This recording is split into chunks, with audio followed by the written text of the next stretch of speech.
সফলতা এমন কোনো কিছু না যা চাইলে সাথে সাথে পাওয়া যাবে।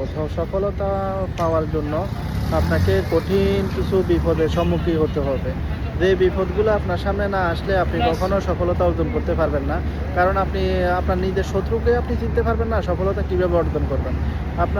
আপনার আশপাশের যে শত্রুগুলো আছে তাদেরকে চিনতে হবে, যারা মুখোশ করে আপনার সাথে সর্বদা চলাফেরা করে এবং কি খাওয়া দাওয়া করে এবং কি আপনার সাপোর্ট নিয়ে তারা চলে, অথচ তারাই আপনার ক্ষতি করতেছে। ওই মানুষ যখন আপনার সাথে থাকবে কখনো আপনি সফলতা অর্জন করতে পারবেন না।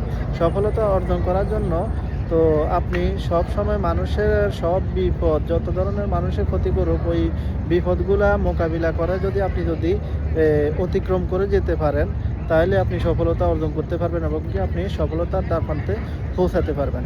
এই জন্য আপনাকে কী করা লাগবে? মনে করেন সবসময় যে কোনো কাজ করবেন সেটা মনোযোগ দিয়ে করা লাগবে এবং কি যে কোনো বিপদ আসুক ওইখানে শক্ত ভাবে মোকাবিলা করতে হবে, যেখানে আপনি কখনোই ভেঙে পড়বেন না, যে যেন তারাই একসময় আফসোস করে যে আমরা তার ক্ষতি করতে চাইলাম, সে তো আলহামদুলিল্লাহ ভালোই আছে কিন্তু আমাদের এই ক্ষতি হয়ে গেল। একসময় তারাই আফসোস করবে। এই কারণে সফলতা পেতে হলে আপনি কখনো ভেঙে পড়তে পারবেন না। সফলতা ভেঙে পড়লে কখনো সফলতা আসে না।